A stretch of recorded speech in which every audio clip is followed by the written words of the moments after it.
Welcome back, everybody. This is the Artificial Intelligence live stream. It's one of a constellation of live streams that I'm doing now alongside of the Web3 game development live stream and the game development live stream. This is where we talk about artificial intelligence. Sometimes we'll include games in that. Sometimes we won't. We're going to talk about artificial intelligence generally. It is, without a doubt, the technology that's going to change the world in dramatic ways. It's already changing the world in dramatic ways, but this is the exponential technology of our lifetime. This is the invention of fire all over again. That's how big this is going to be. Today, I'm really excited because I've brought Em onto the live stream. Em, if you've watched my content over the years, and I won't blame you if you don't go back 2 or 3 years ago, but Em was one of the first people I brought onto my Building the Metaverse live stream years back, talking about Scenario when it was brand new. So Scenario is a platform for helping you create art for your game. But I've got Em here, so I'm going to let Em describe it in a moment. But my name is Jon Radoff. I'm the CEO of a company called Beamable. We build back-end infrastructure for games. I'm accompanied by Oscar, our producer. Em, why don't you introduce yourself and tell us a little bit about Scenario, what you set out to solve with the platform. Hey, thanks a lot. Thanks, John. Glad to be here. 2 years later, again, my name is Emmanuel. People call me Em, and I'm the co-founder and CEO of Scenario.com. What we've built is a platform specifically for game studios and, I mean, literally any creative business to use custom models so they can generate much more consistent and much more predictable outputs than if they were using main or base models.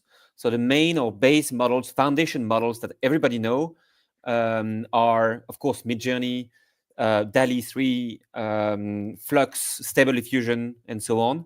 What we do is that platform where you can customize these models, and then you can leverage a lot of different features to better guide which images and which visuals should be curated, which character, which pose, which composition, and it goes on and on and on.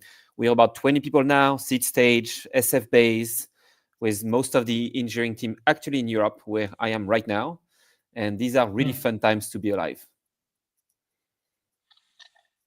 So you've been on this journey now with Scenario. What is it? It's about 3 years that the company's. Do I have the timeline right? Yeah, what's interesting, John, is the company is actually a bit older than that. It was started mid 2021, and for 1 year, so mid 2021 to mid 2022, what we've done is a mobile app to scan your world. You know, it's a scanning app. That was the initial idea, was to facilitate content creation in 3D via scanning. And eventually, Gen AI arrived in mid 2022 to late 2022. We realized the new way to make content would not be scanning, you know, for 5 or 10 minutes. It would be prompting. And that's when we pivoted late 2022, raised a big seed round, and went full on AI. Okay. And in a moment, I'd like you to just take us through more of the journey. Like, how have art models changed over these few years that you've been doing this? Because there's been dramatic improvements in the underlying foundation models that enable this kind of stuff.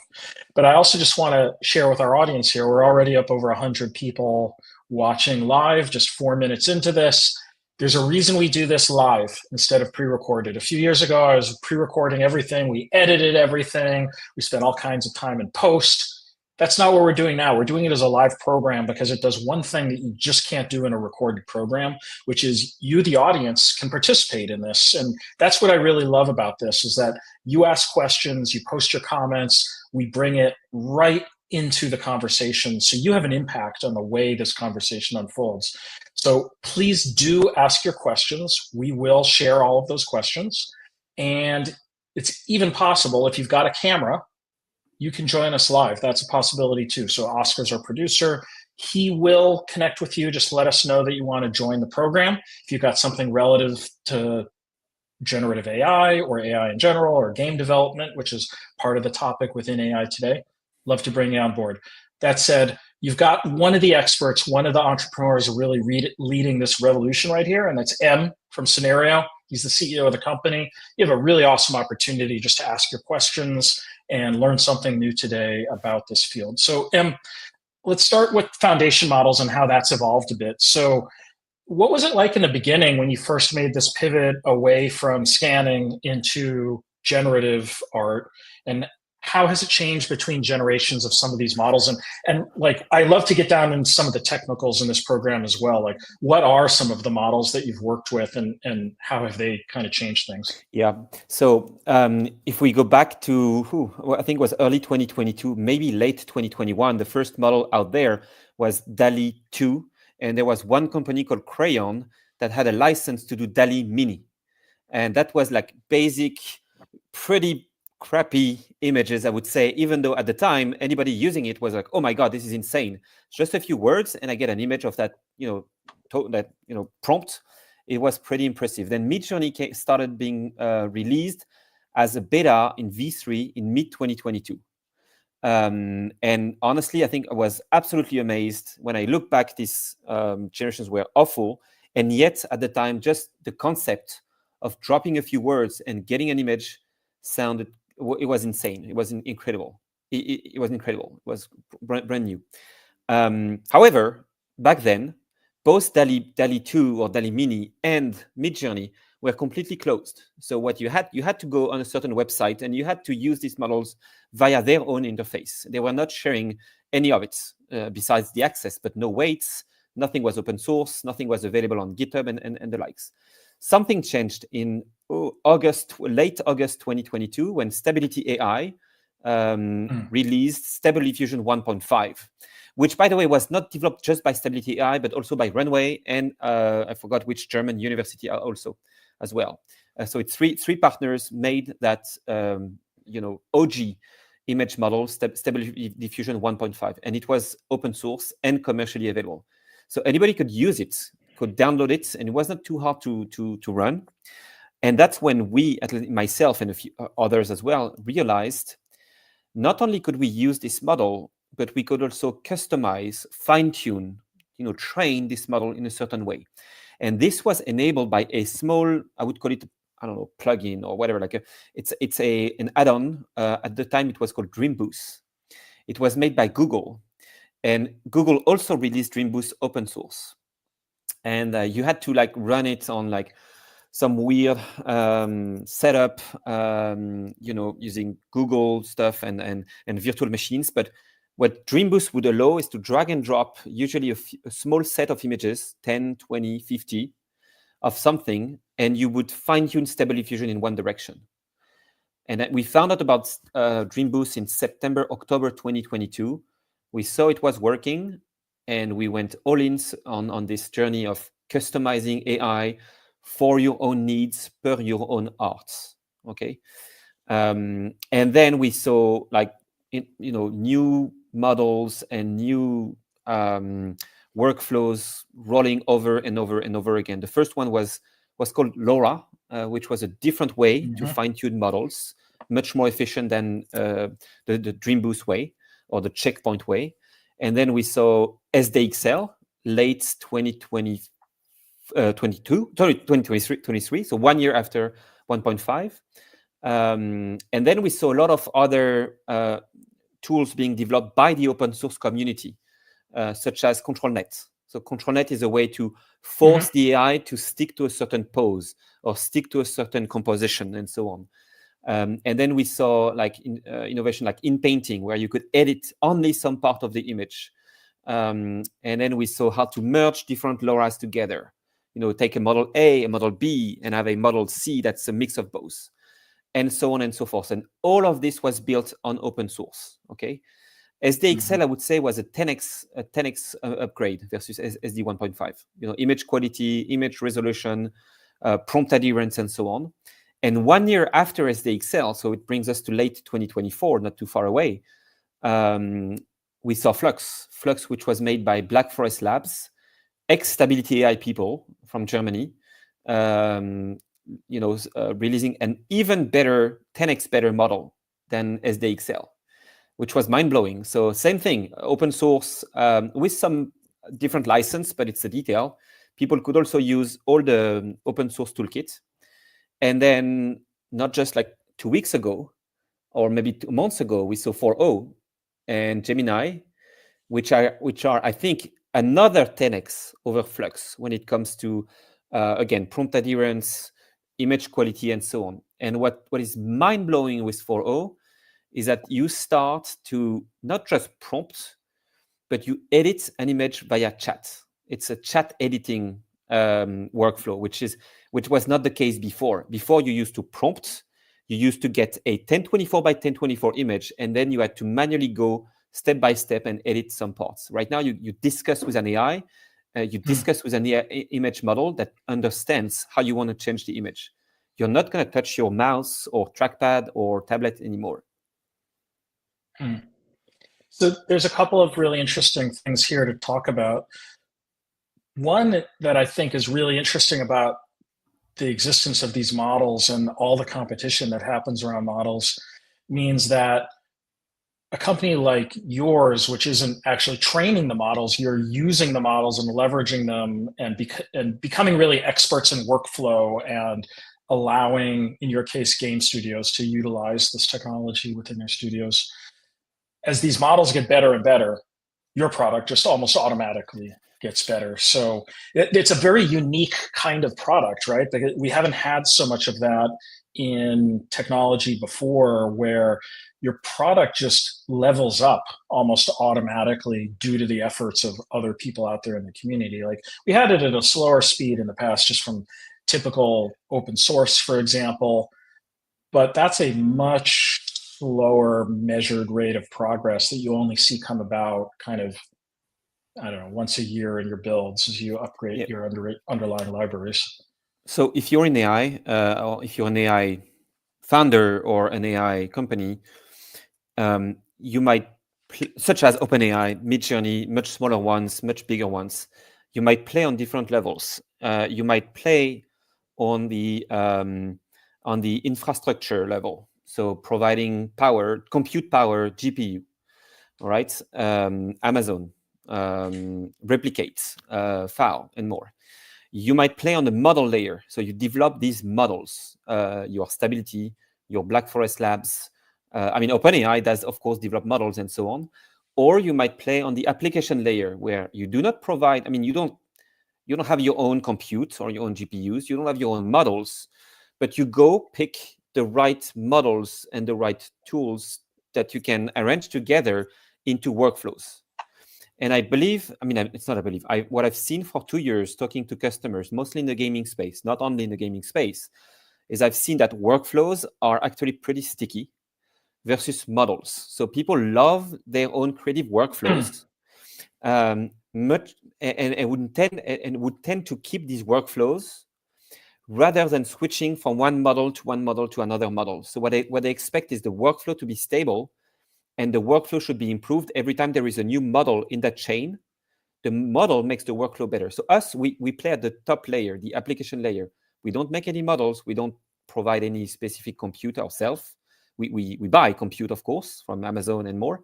But every time there is a new model, and every time that new model makes sense and is commercially available, well, we absolutely want, as fast as possible, to integrate it as part of the scenario toolkit.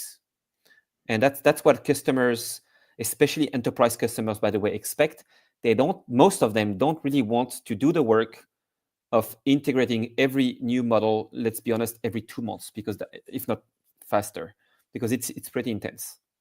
So yeah, that's so interesting, though, yeah. because yeah, that's almost the opposite of what people thought was going to happen a couple of years ago. I remember when generative models, not just art, but all of them, language models, et cetera, were coming along. There was this critique of, there were going to be all these wrappers of foundation models, quote unquote wrappers, coming around. But it was actually the foundation model. As magical as they are, they're amazing. They take incredible amounts of resources to make, and especially between generations as they got more sophisticated, more and more energy, more and more compute. So this doesn't take anything away from how magical and amazing they are, but they are in some ways the commoditized component that you can swap out underneath and just build great software on top of it that utilizes them. It's almost like saying that any software is just a wrapper for the CPU or the GPU, right? Like you're just a wrapper for the semiconductors. Or Like, no, it's actually the software. Yeah, everybody's a wrapper of someone else. The GPs, the VCs are a wrapper of LPs and so on. But no, yeah, like I think you and I had some jokes back in early 2023 when I was just finalizing my seed round, where the top one question from investors, which was a good question, was what's your moat? But the moat back then, I think, was more the speed of execution rather than anything really technical. And then, of course, that was 2 What years every ago. startup's mode is. Yeah. So, and money could be a moat as well. How much money you have to make noise, marketing, and so on. But these models indeed are available to everyone. They're on GitHub. I mean, most of them. They're on GitHub. They're on Hugging Face. They can be used. But it's not because a model everybody can access one model on GitHub or Hugging Face that everybody can extract the most value from the model. It's not that straightforward. It's funny how, like, in the past, I don't know, just 3 months, everybody went one way to the other way. So back in January 2023, DeepSeek was released, right? Mm-hmm. And all of a sudden, oh wait, it's not about the models anymore because the Chinese are making them for like 1/10 or 1/100 of the price. Let's all focus on the top layer, no more models. And then just 1 month later, I think Grok 3 went out, and then Claude 3.7 went out, which they are pretty mind-blowing models.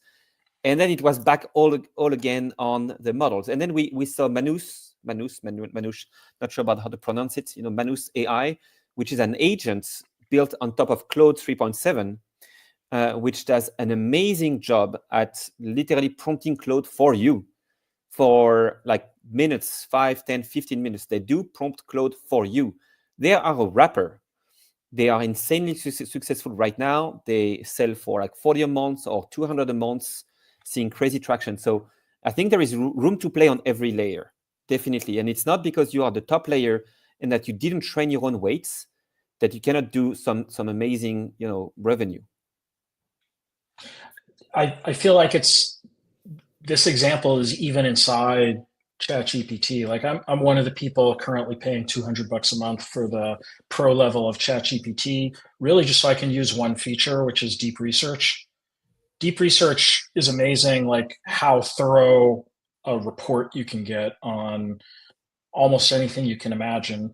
And yes, you still have to go and like check things, make sure it's really the most current information, but it sure gives you one hell of a roadmap of useful information that you can start chasing down. Huge time saver.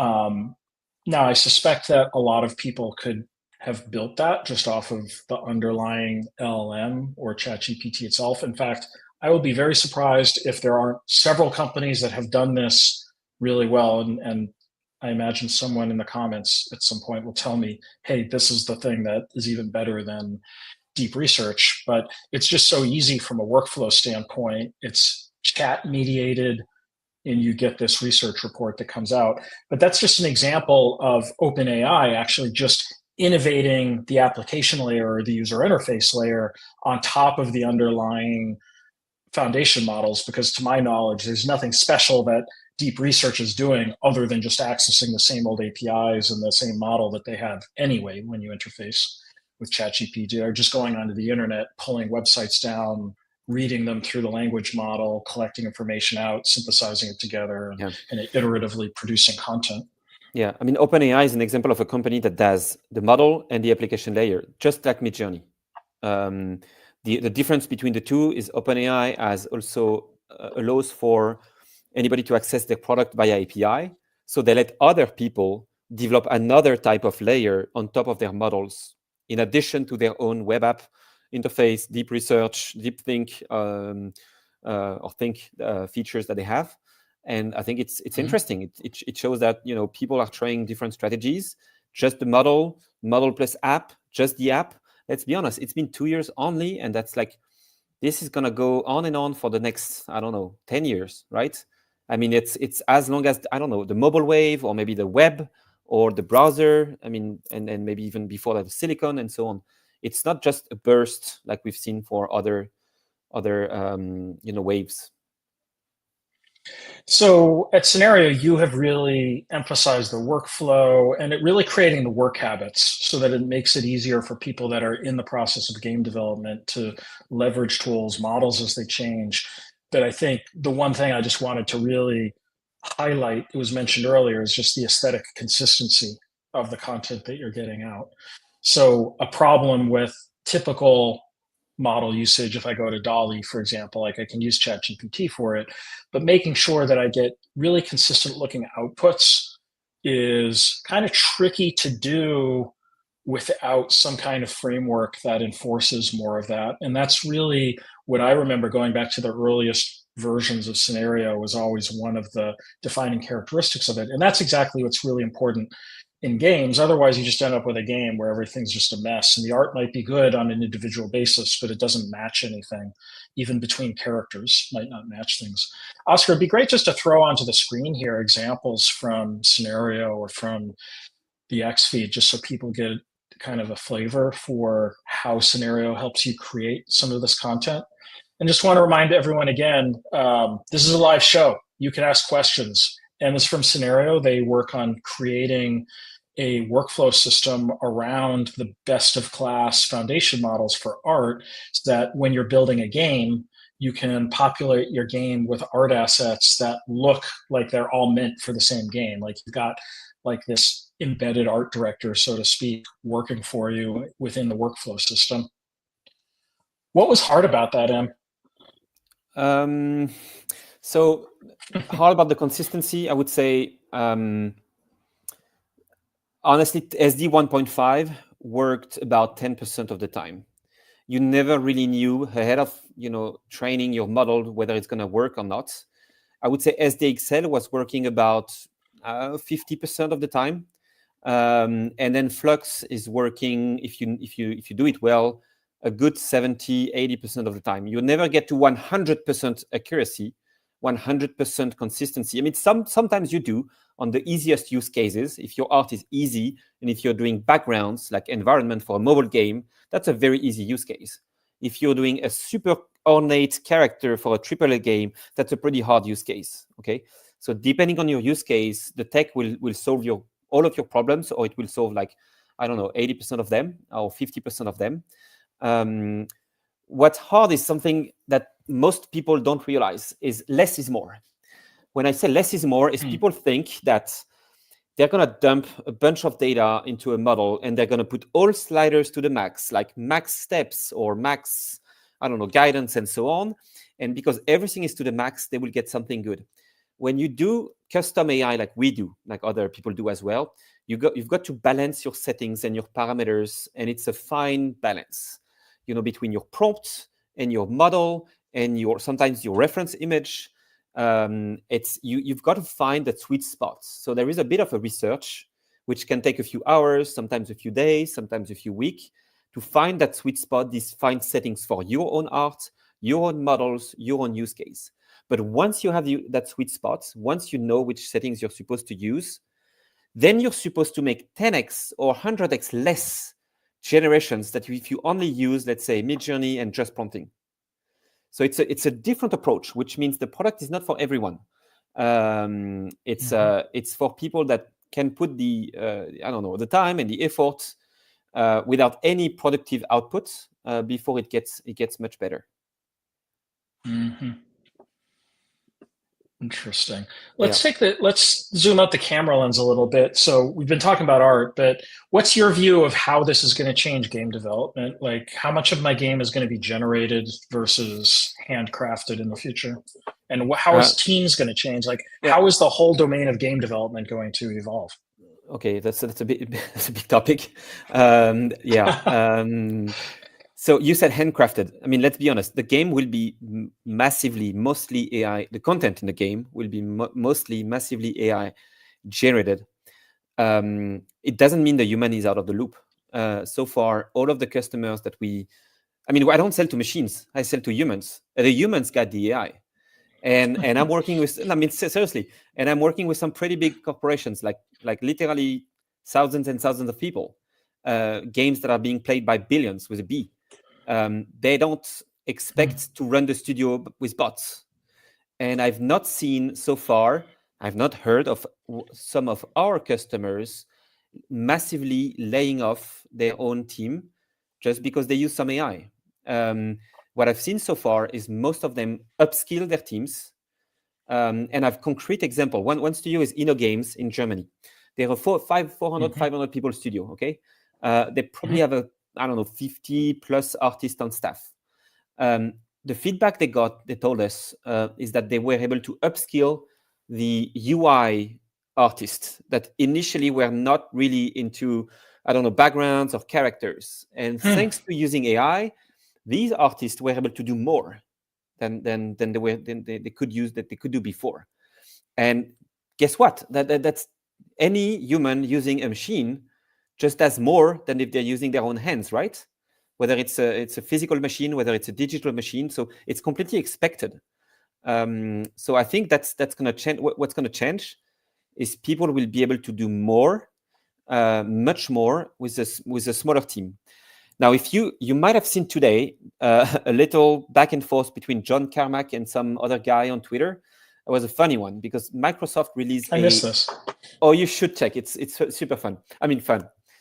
It's Twitter, okay? I mean, X or Twitter, okay? So Microsoft released some sort of demo where they could AI generate Quake, which is something people have been working on, like how to AI, yeah, there you go, how to AI generate every single frame of your game. So you're playing the game, and every frame you see has never existed before.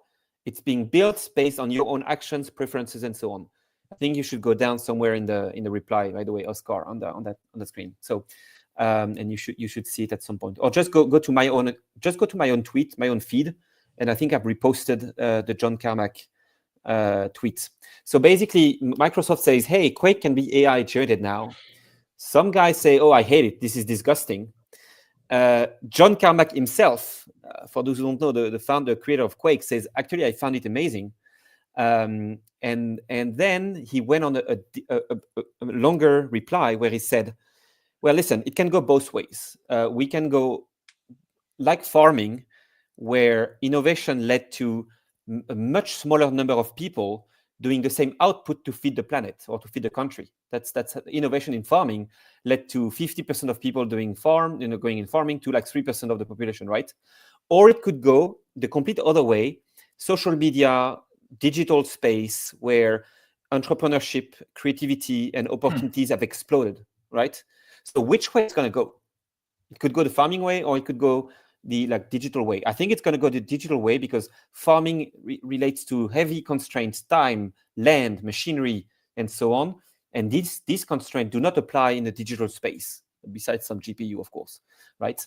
So I'm sorry for this long answer, but I think we're going to go. We're going to see. Sure, jobs are going to change, but it's an opportunity for a much richer ecosystem when it comes to creative industries, games, entertainment, marketing, media, and so on.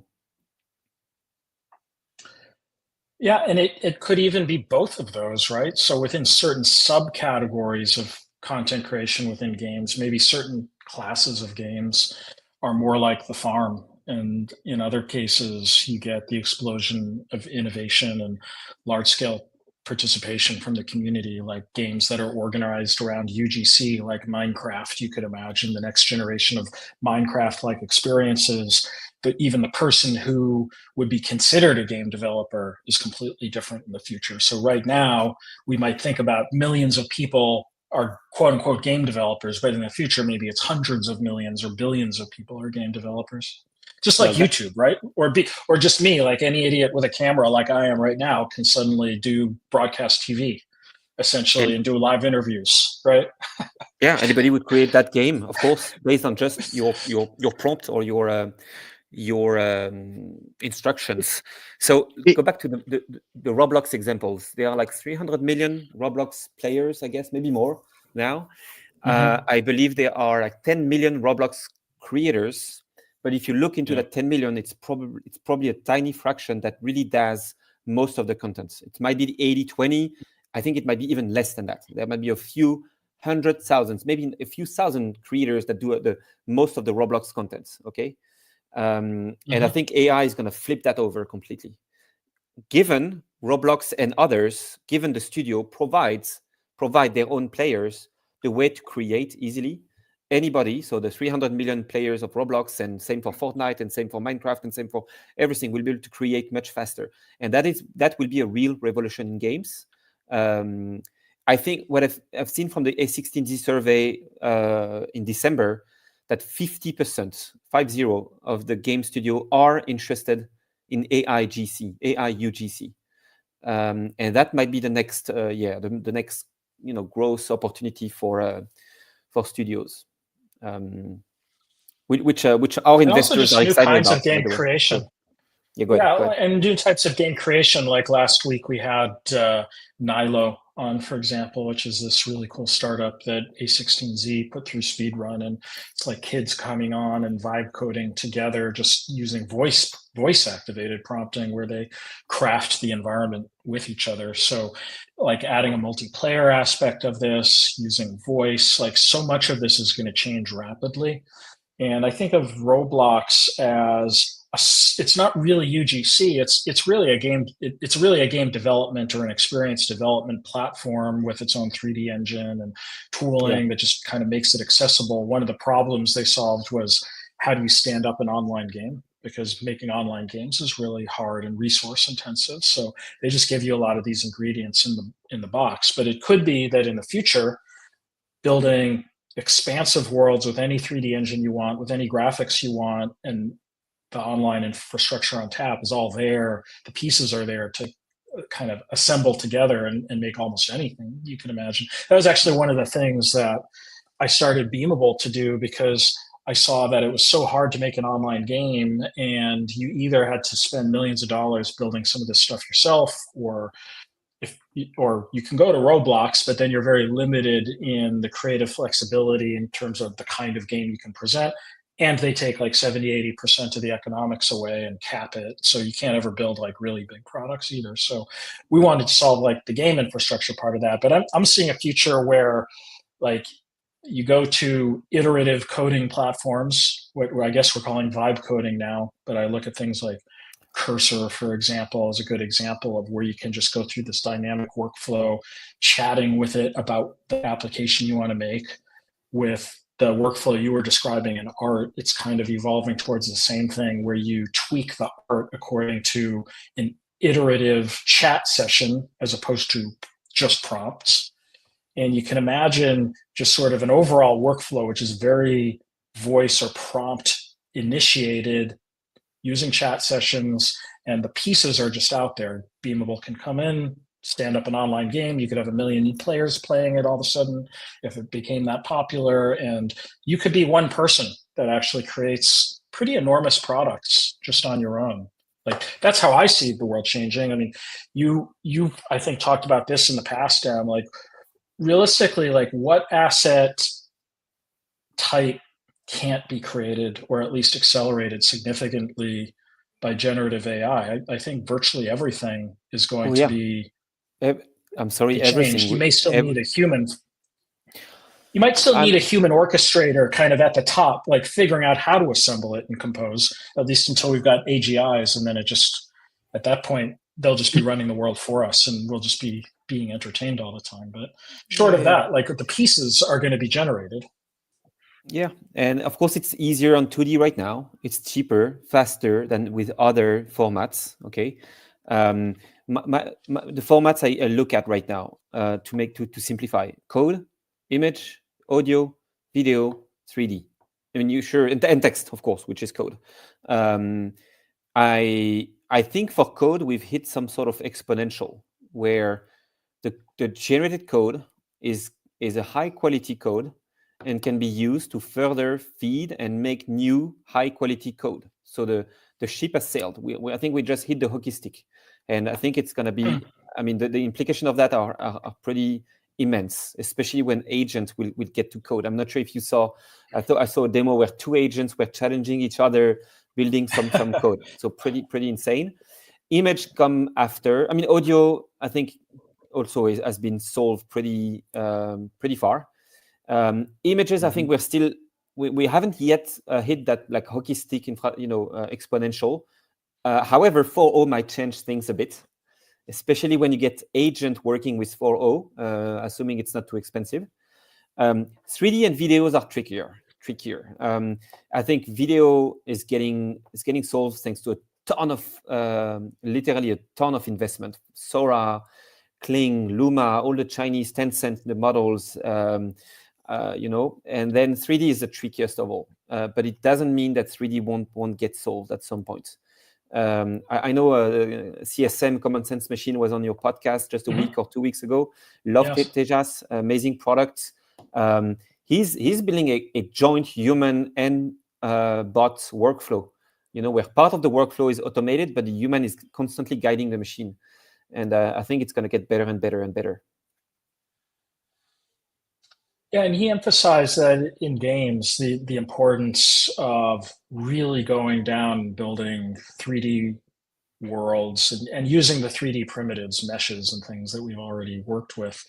There's these other approaches like Gaussian splats where people have created 3D-like experiences, but there's tons of things that misses in terms of like collision detection and physics and things. So, and it's the new wave of world models, exemplified by World Labs from Fei Li.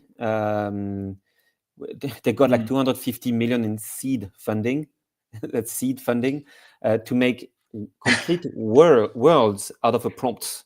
So not just one image, not just a video, not just a splat, not just one asset, but the complete room, the complete level out of a single prompt, all consistently, in a consistent way. So World Labs, I think, is the name of the company. Yes, and that's what Niantic is going to do.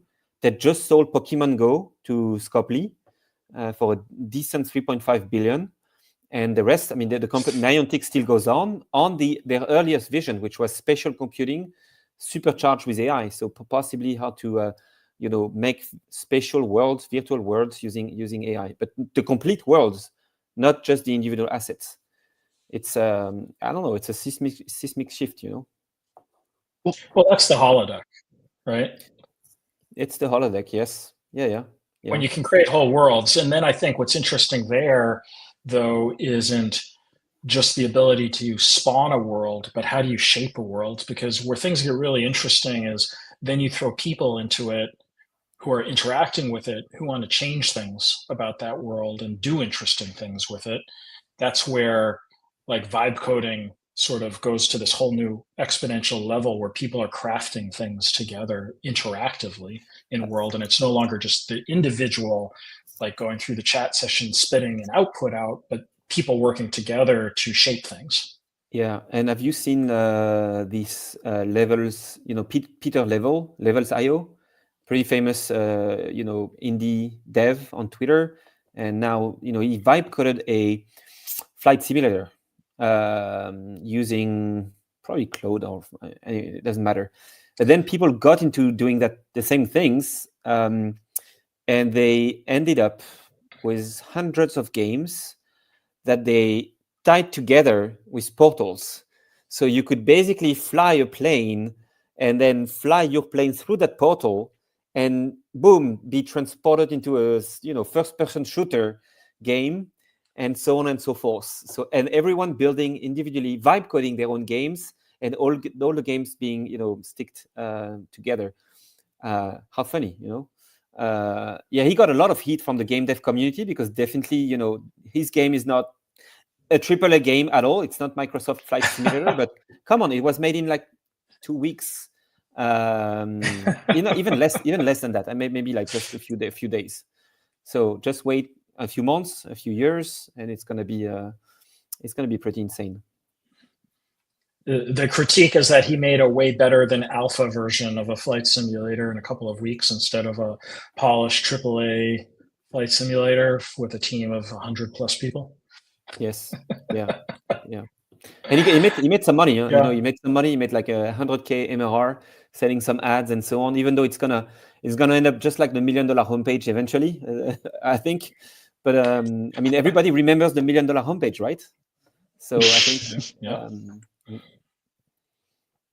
The founder there went on to create Calm, I think, right? The very popular meditation app on phones. So this is he parlayed that quite well. Yes, you're right. Yeah. What's hard about 3D?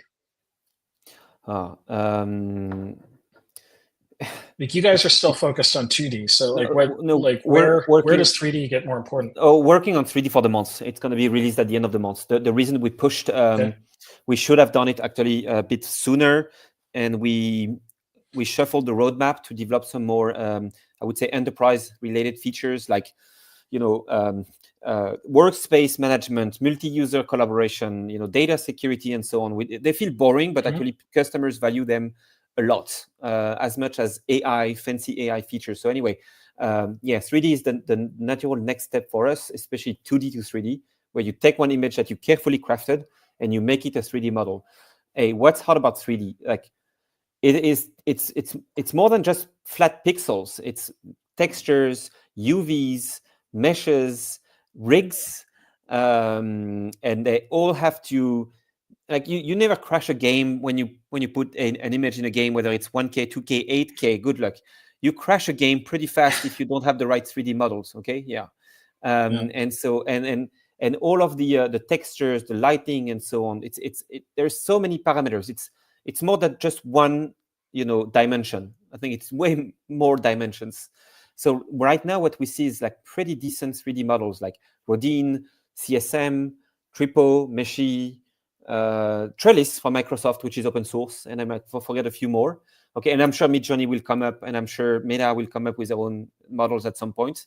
But they all make a single high density mesh with a pretty horrible texture. I mean, horrible from a game dev standpoint. Okay, and what people need are the right topology, the right density, the right UV, and they need editable mesh. So if you're on a character, you've got to be able to split the arms and legs and head and even the eyes and the mouth and so on. This is highly complex, and that's not what 3D models are, like generative models are capable of making right now. However, and maybe Oscar, you can go down my timeline. Sorry for the shameless plug here. That I think a few weeks ago, I was testing. It was right before GDC, the week before GDC, March 15 something. I was testing something called MCPs, which you might be familiar with.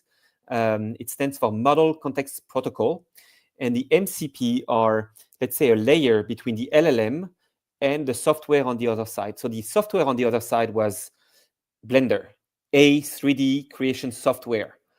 The LLM was Claude, and I was using that MCP for to translate my. I think that's what. Maybe you go down below, Oscar, to translate my prompt into Blender script. So I was using an LLM with natural language for Blender to start crafting a 3D model, a proper 3D model of a lighthouse. In that case, it was a lighthouse. And you could see the base, the tower, the lantern, the rocks, and one by one being created, which is a completely different approach than dumping the image of a lighthouse and getting the uneditable, single object of the lighthouse. MCPs, by the way, apply to any software, creative software, non-creative software. It could be Unity, Unreal, could be your tax software one day. MCPs are a way to let 8 billion people use hundreds of thousands of software, even though these software were initially made for highly specialized users. And I will see. It's pretty recent. I think we'll see how it goes. But what a change! Like like advanced software were built for 10,000, 100,000, 1 million people at max, right? Unity is 1.5 million active users out of 8 billion people on the planet. But then with MCPs, you could let 8 billion people use Unity, potentially. I think it's going to be because you're basically, it's providing a mapping between a language-driven interface and it has underlying knowledge of the structure of a much more Yeah. technical platform so that everything becomes voice activated. I mean, I'm getting to the point where some of the more technical applications I use, I get annoyed that they don't have a language model interface yet. I'm like, what were you doing the last year or two? Why, like, this technology has been available, add a language interface to your product. It's literally the most valuable thing you could do for the vast majority of software applications, especially when so many features are buried like 3, 4 levels deep in the UI. I don't want to go to help systems and like track down the how-to guide anymore. I just want to tell it what to do. And this should be possible for most things now. And it kind of speaks to what we were referring to earlier, which is the approach of iterative development. So startups, I mean, software in general, everybody understands the basic premise of iterative development. So you make something, you get customer feedback, you use that feedback to add some further variations to the code, maybe fix some problems, maybe add some problems. That's normal iterative software development. And if you're an agile developer, it means going through like a sprint process, and maybe that happens every few days or a week or 2 weeks. Now with vibe coding or console or any of the things we're talking about here, what we're actually doing is collapsing the iterative workflow down to individual people who can now provide the feedback in real time, and you're shaping the output on a very rapid basis, as opposed to software developers go away, they make something, they come back, you have to test it, you give them your feedback, then the software developers go away again, make some further changes. So we're getting to this point where you can iteratively act upon a lot of these things as a non-developer, just someone with an idea of how you want it to be. And then you can also show it to other people now, and they can react to it. And you can see if you've solved the problem for them the way you solved it for yourself. And this is just a whole new way of solving problems that really we've never had something. I mean, the first time we could do this was maybe the invention of compilers, and coders could suddenly like do machine code with a higher level language. This is yet another exponential, probably more than a couple of exponential leaps forward in terms of productivity for certain classes of content and code. Yes, and this relates to one use case I can mention here from scenario users and customers that have a significant big team between production artists and marketing artists, or marketing, I would say, professionals. Typically, both production, i.e. live ops, the game itself needs content, and marketing needs content as well for social media, whether it's TikTok and Instagram and so on and so forth. These are not the same type of content. The game needs a smaller quantity of content, but a pretty high quality, of course. Marketing needs the best quality, but definitely the high quantity of content to flood, the social media with new posts and so on. And so it's pretty common for marketing to go and require production artists to work on their marketing visuals. What we've seen, and that was unprecedented, is production artists training models the right way, using their own arts, and then letting marketing people use their own models within the same company, right? Within the same workspace. Maybe not always making the most perfect image, or the most perfect content and visual, but good enough, at least as a start, or sometimes for social media purposes. And that makes everybody happier. The production artist keeps working on their live ops and in-game assets.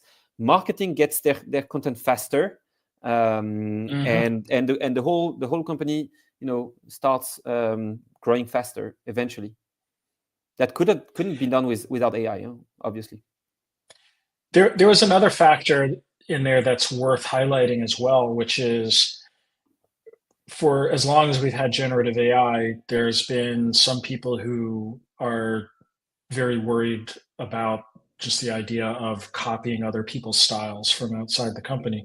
But you're kind of doing the opposite. You're saying if you have an art director who creates a style, you can actually take that style and automate the creation process around the style that you've defined. That's a little bit different than what people have been worried about. Yeah, and actually I've been discussing with fairly big companies like really, really big ones in the gaming space, considering, potentially not just, this, you can find asset store everywhere, right? Like, where you buy assets, right? They've been the fixed asset that have been done, or a set or collection of assets, right?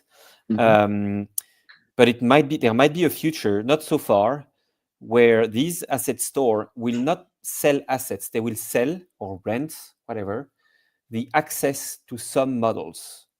And it will be up to the buyer, the user, to use these models to generate the assets.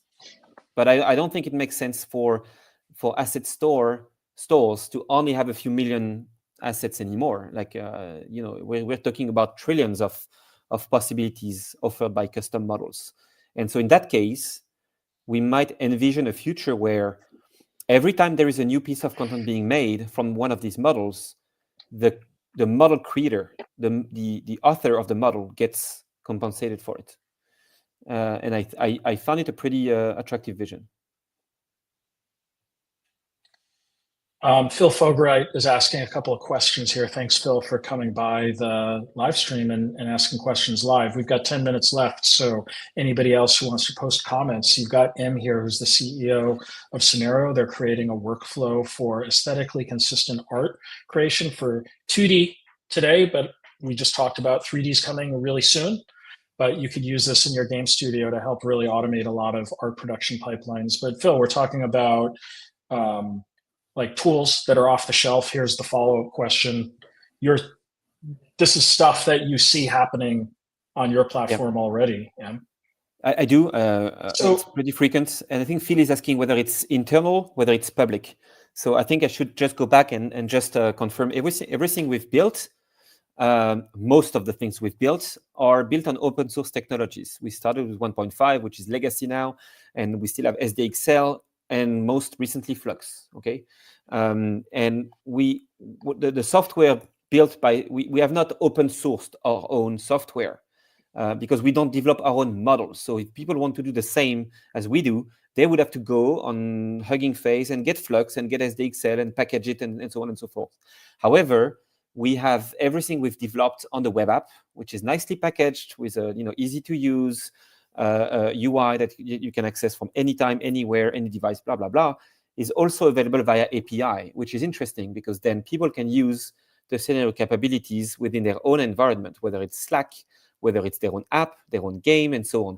And as a matter of fact, just 2 months ago, we had Ubisoft not doing marketing, but doing a live generated experience for their own players, Web3 based or Web3 powered, using the Scenario API. So they use the web app on one side to, develop all the parameters. And when things were, nicely set, they just leveraged the API to let everybody, not everybody, like 10,000 people, do their own stuff using their own models on Scenario. I think it answers Phil's question whether it's internal or public. So you're seeing people do production use of 2D art now for commercial game products? Yes, sir. Using generative AI. When I say like how close are we? Yes. Yeah, go ahead. Yeah. So my big question going back to the 3D, which sounds like you're rolling out soon, is how close do you think we are to production commercial use of 3D? Oh, no, there are a few examples where Generate 3D is in production already. But definitely not Assassin's Creed or AAA games or Grand Theft Auto for sure. I just at GDC, I was talking to a game dev that was showing me like generated models in their own app. It was a mobile game. It was a small character, maybe 1/10 of the screen.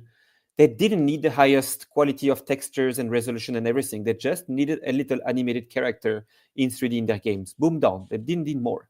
Okay, I think for more advanced use cases, we might. I think 3D is like 12 to 18 months behind 2D. Every entrepreneur is always too optimistic, so maybe more like 24 months. But it's not a matter. It's not 5 years, definitely, and it's just not three months either. Now we have seen some very smart use of 3D. Let me give you one example. You take one object or character in 2D. convert into a 3D model. The 3D model might not be perfect, right? But it's still good enough to play around, change the angle, maybe rig it and change the position, the pose, and so on. And then you use that new version, that new view of the 3D model to re-render back to 2D.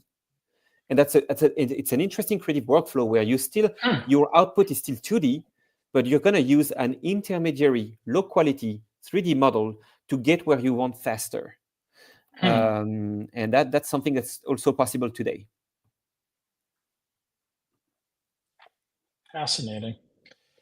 So, I mean, from where you've got the product positioned, is this an appropriate use case for the individual, amateur developer versus the indie team? I can obviously see the use cases for like the large, like you've already spoken that you're working with larger teams, but can an individual jump on the same platform, or would it be an affordable solution for their, production workflow?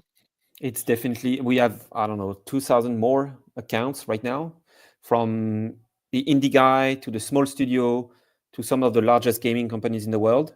Definitely not the same need for compute and training and support and so on, but we've made the platform available for individual creators as well, whether they are experts or not.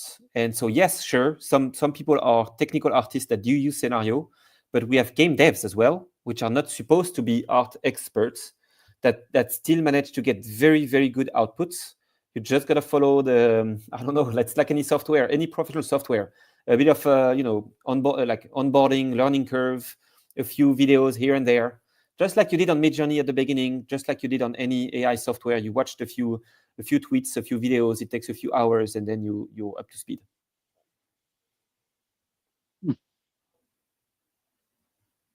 What I would say, the most advanced workflow, though, it's very unusual for a user to nail it right, especially on the model side the first time. Training a model still is a bit of a dark art, somewhat. And there is a bit of back and forth. You train a first model, you evaluate. It might not be perfect, but you get some indication from the output on how to better refine and retrain that model to make it better. And after like a few steps, a few iterations, 2, 3, 4, then you get a good custom model for your own use case, art, and so on. So earlier you said that AAA games are not using it much in production yet, we'll say. But when do you think that changes? When does AAA gaming really start to reshape around this? So they are using us. They are using AI in general. They're not just using it for the most complicated output, i.e. fully rigged, high quality 3D models. But I've got a few examples of AAA game doing UI elements, icons, backgrounds, and so on. So they're already using it. They're getting used to it. I mean, like at GDC, let's be frank, John. Like it's my third GDC for the company. Not probably more for you, right? But we had 23, 24, 25. Okay, 23 we had the big event at the General's Mansion in Fort Mason, right? And then 24, 20, 25. 23 was all about what you guys do is mostly illegal. We're excited, but you're gonna get sued, and if we use you, we're gonna get sued. So we don't want to touch it. Okay. 24 was like, okay, maybe these lawsuits will go nowhere, and maybe it's not that illegal, but it's crap because 6 fingers / all the defect and so on. 25, gosh, I had like countless discussions with pretty big studios, or not always big, but very, very significant people in the space that say, yep, there is no going around. We have to use it. We're already starting, and we only expect the AI usage to increase, whether we're mobile, casual, AA, AAA, and so on. There is no question about it. So it's been a debate for 2 years, and I get the debate, the jobs, the quality, and so on. But the cat is out of the bag, and it's going to run pretty fast. Amazing. Everything's changing really fast. Really interesting discussion, Em. I hope that everyone has a chance to go check out Scenario. And we mentioned several other companies. We'll have to put together some show notes at the end of this just to list out on the thread some of the other companies and efforts that are underway that everyone should check out. We have a couple of other live streams this week. Check them out. So we're coming up to the end of our hour, but tomorrow morning at 9 a.m. Eastern time, I'm going to be talking to Sinjin, who is probably one of the most iconoclastic developers in Web3 game development. He's working on a game called My Angry Yakuza Girlfriend and other Web3 games, so check him out. And then on Thursday, I'm super lucky to have Mike Wilson, one of the founders of Devolver, on. So we'll be talking to him about indie game development, indie game publishing, and I guarantee we will ask him questions about, hey, is this AI stuff affecting the whole world of game publishing that he's been able to see? So that's it for today. Em, thank you so much for being on this again. This is, I guess, technically your second time, but the first live, you did a great job. Would love to have you back anytime. This has been awesome, Em. And I want to thank our audience as well. So we got nearly 1,000 people here watching live. I know that probably a couple 100,000 views in replay. So hopefully this gets you a few other people checking out scenario.com today and making some art on there. Anybody can reach out to me on Twitter and so on if they have questions. Happy to support, and thanks for the effort you're making, Jon, as well, and Oscar. Yes, and thanks, Amit. We'll show up every week, same time. Check us out. This is the Artificial Intelligence one. We'll be here at 3 p.m. Eastern every week. Till next time, everybody, thanks a lot. That's it for this time.